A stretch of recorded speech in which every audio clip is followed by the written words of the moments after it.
ఆకాశవాణి జాతీయ వార్తలు చదువుతున్నది ఎన్ మణి. ముఖ్యాంశాలు. ఉత్తరప్రదేశ్లోని జవార్లో సెమీ కండక్టర్ల తయారీ ప్లాంట్ను ఏర్పాటు చేసేందుకు కేంద్ర మంత్రివర్గం ఆమోదం తెలిపింది. సుప్రీంకోర్టు 52వ ప్రధాన న్యాయమూర్తిగా జస్టిస్ భూషణ్ రామకృష్ణ గవాయ్ ఈరోజు ప్రమాణ స్వీకారం చేశారు. ఛత్తీస్గఢ్లోని బీజాపూర్ జిల్లాలో ఇటీవల చేపట్టిన నక్సల్ వ్యతిరేక ఆపరేషన్లో మొత్తం 31 మంది మావోయిస్టులు మరణించారు. యూపీఎస్సీ నూతన చైర్మన్గా డాక్టర్ అజయ్ కుమార్ నియమితులయ్యారు. ఖేలో ఇండియా యూత్ గేమ్స్ ఈ రోజుతో ముగిశాయి. వార్తల వివరాలు. ఉత్తరప్రదేశ్లోని జవార్లో సెమీ కండక్టర్ల తయారీ ప్లాంట్ను ఏర్పాటు చేసేందుకు కేంద్ర మంత్రివర్గం ఈరోజు ఆమోదం తెలిపింది. న్యూఢిల్లీలో జరిగిన కేంద్ర కేబినెట్ సమావేశం అనంతరం సెమీ కండక్టర్ల పరిశ్రమను ప్రోత్సహించే క్రమంలో భారత ప్రభుత్వం ఈ నిర్ణయం తీసుకుందని కేంద్ర సమాచార ప్రసార శాఖ మంత్రి అశ్విని వైష్ణవ్ తెలిపారు. ఈ నూతన సెమీ కండక్టర్ యూనిట్ నిర్మాణంతో దాదాపు 2,000 మందికి ఉపాధి లభిస్తుందని, నెలకు 3,60,00,000 చిప్లను ఈ ప్లాంట్ ఉత్పత్తి చేస్తుందని Ashwini Vaishnav వెల్లడిస్తూ, They have come with a very specialized technology. This is a technology called wafer level packaging. The display panel will also come to India. Once this chip display driver gets properly done here, then the display panel plant will also come to India. So this will more or less meet about 40% of India's capacity. It's a large plant. And this will also basically be meeting the requirements of rest of the world for Foxconn. That's the way they have proposed this. And this is part of the semiconductor mission policy.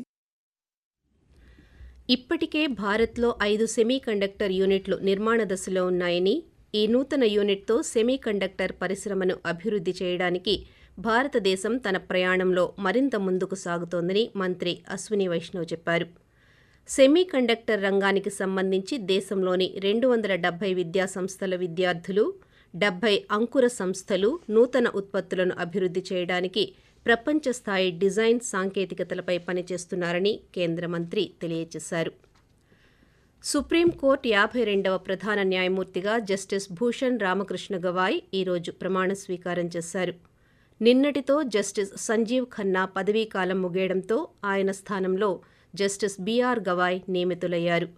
November 23 వరకు BR Gavai సీజేఐగా సేవలందించనున్నారు. రాష్ట్రపతి భవన్లో జరిగిన ఈ కార్యక్రమానికి ఉపరాష్ట్రపతి జగదీప్ ధన్ఖడ్, ప్రధానమంత్రి నరేంద్ర మోదీతో పాటు కేంద్ర మంత్రులు, ఇతర ప్రముఖులు హాజరయ్యారు. రాష్ట్రపతి ద్రౌపది ముర్ము బీఆర్ గవాయ్తో ప్రమాణ స్వీకారం చేయించారు. जो भारत के उच्चतम न्यायालय का मुख्य न्यायमूर्ति नियुक्त हुआ हूं, सत्य निष्ठा से प्रतिज्ञा करता हूं कि मैं विधि द्वारा स्थापित भारत के संविधान के प्रति सच्ची श्रद्धा और निष्ठा रखूंगा। मैं भारत की प्रभुता और अखंडता शून्य रखूंगा तथा मैं सम्यक प्रकार से और श्रद्धापूर्वक तथा अपनी पूरी योग्यता, ज्ञान और विवेक से अपने पद के कर्तव्यों का भय या पक्षपात, अनुराग या देश के बिना पालन करूंगा तथा मैं संविधान और विधियों की मर्यादा बनाए रखूंगा. ఛత్తీస్గఢ్లోని బీజాపూర్ జిల్లాలోని తెలంగాణ సరిహద్దులో ఉన్న కర్రెగుట్ట కొండలపై దాదాపు 21 రోజుల పాటు కొనసాగిన నక్సల్ వ్యతిరేక ఆపరేషన్లో 16 మంది మహిళా మావోయిస్టులు సహా 31 మంది మావోయిస్టులు మరణించారు. ఈరోజు బీజాపూర్లో జరిగిన పాత్రికేయుల సమావేశంలో central reserve police force CRPF, Chhattisgarh police ఉన్నతాధికారులు ఆ వివరాలను వెల్లడించారు. Central reserve police force director general Gyanendra Singh మాట్లాడుతూ, ఏప్రిల్ 21 నుండి ఈ నెల 11 వరకు నిర్వహించిన ఈ ఆపరేషన్లో మొత్తం 21 ఎన్కౌంటర్లు జరిగాయని చెప్పారు. Self loading rifles, semi automatic ఆయుధాలు, 450 ఐఈడీలు సహా మొత్తం 35 ఆయుధాలను స్వాధీనం చేసుకున్నామని జ్ఞానేంద్ర ప్రతాప్ సింగ్ వెల్లడిస్తూ, वहीं नक्सल प्रभावित जिले 126 से घटकर 18 ही रह गए हैं। इस कालखंड में हिंसा में कमी एक बहुत बड़ी उपलब्धि है। 2014 में 76 जिलों के 330 थानों में 1080 नक्सल घटनाएं दर्ज की गई थीं, जबकि 2024 में 42 जिलों के सिर्फ 151 थानों में 374 घटनाएं ही दर्ज हुई हैं। 2025 में इसके और कम होने की दिशा में हम मिलकर काम कर रहे हैं। इस समय में आम नागरिकों के विरुद्ध हुई नक्सली हिंसा भी बहुत कम हुई है.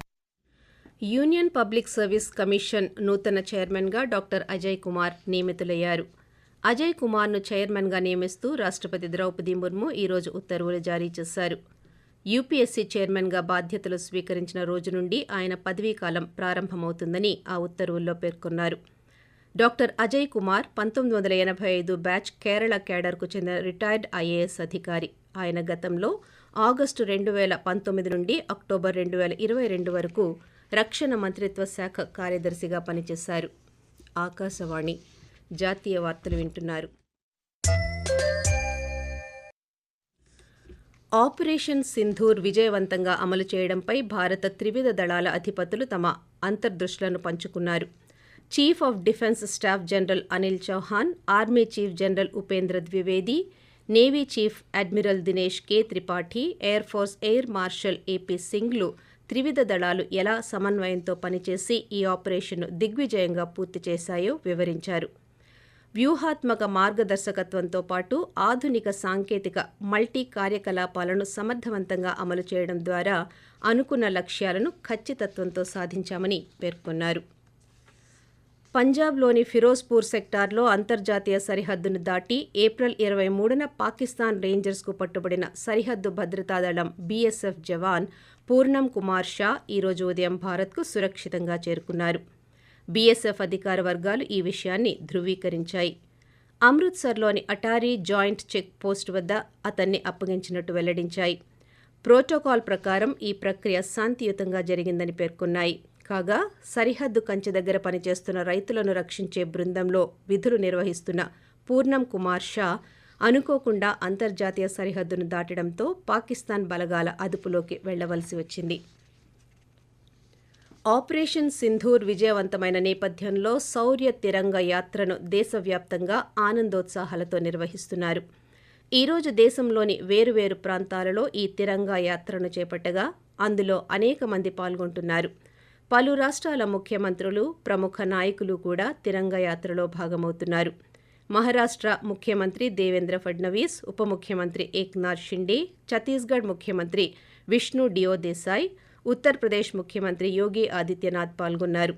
ఈ సందర్భంగా యోగి ఆదిత్యనాథ్ మాట్లాడుతూ जो प्रत्यक्ष रूप से इस पूरे आतंकी घटनाक्रम पर आतंकवाद के विष बेल को पालने पोसने में योगदान दे रहे थे, उनको जिस तरीके से उनके विभत्स कृत्य की सजा दी गई, ये पूरे देश ने भी और पूरी दुनिया ने देखा है और भारत की सेना के बहादुर जवानों के पराक्रम और शौर्य का लोहा भी माना है.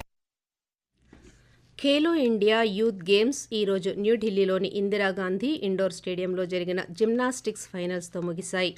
షూటింగ్, సైక్లింగ్, జిమ్నాస్టిక్ ఈవెంట్లకు న్యూఢిల్లీ ఆతిథ్యం ఇవ్వగా మిగిలిన పోటీలు బీహార్లో జరిగాయి. ఇక జిమ్నాస్టిక్స్ ఈవెంట్స్ చివరి రోజున ఉత్తరప్రదేశ్కు చెందిన హర్షిత డి, తెలంగాణకు చెందిన నిషికా అగర్వాల్ అత్యుత్తమ ప్రదర్శనకారులుగా నిలిచారు. కాగా 11 రోజుల పాటు జరిగిన ఖేలో ఇండియా యూత్ గేమ్స్ 2025 మే 4న ప్రారంభమయ్యాయి. ప్రధానమంత్రి నరేంద్ర మోదీ తన మనస్సులోని భావాలను ఆకాశవాణి ద్వారా దేశ ప్రజలతో పంచుకునే మన్ కీ బాత్ మనసులోని మాట కార్యక్రమం 122వ సంచిక ఈ నెల 25వ తేదీ ఆదివారం ప్రసారమవుతుంది. మన్ కీ బాత్ కార్యక్రమానికి ప్రజలు తమ సూచనలు, సలహాలు అందించాలని ప్రధానమంత్రి కోరారు. ప్రజలు తమ స్వర సందేశాలను 1800111780 నంబర్కు ఈ నెల 23వ తేదీ సాయంకాలం వరకు పంపించవచ్చు. భారత నియంత్రణ రేఖ ఎల్ఓసి వెంబడి పంజాబ్ సరిహద్దుల వద్ద కొద్ది రోజుల క్రితం పాకిస్తాన్ సైన్యం జరిపిన కాల్పుల్లో మరణించిన వారి సంఖ్య 23కి చేరింది. మరో 13 మంది ఇప్పటికీ ఆసుపత్రిలో చికిత్స పొందుతున్నారు. వారి పరిస్థితి నిలకడగా ఉందని వైద్యులు తెలిపారు. మజీతా, థ్రెవాల్ ప్రాంతాల్లోని 7 గ్రామాల్లో ఇంటింటి సర్వే నిర్వహించామని Amritsar civil surgeon doctor Kiran Deep వెల్లడించారు. వార్తలు ముగించే ముందు ముఖ్యాంశాలు మరోసారి.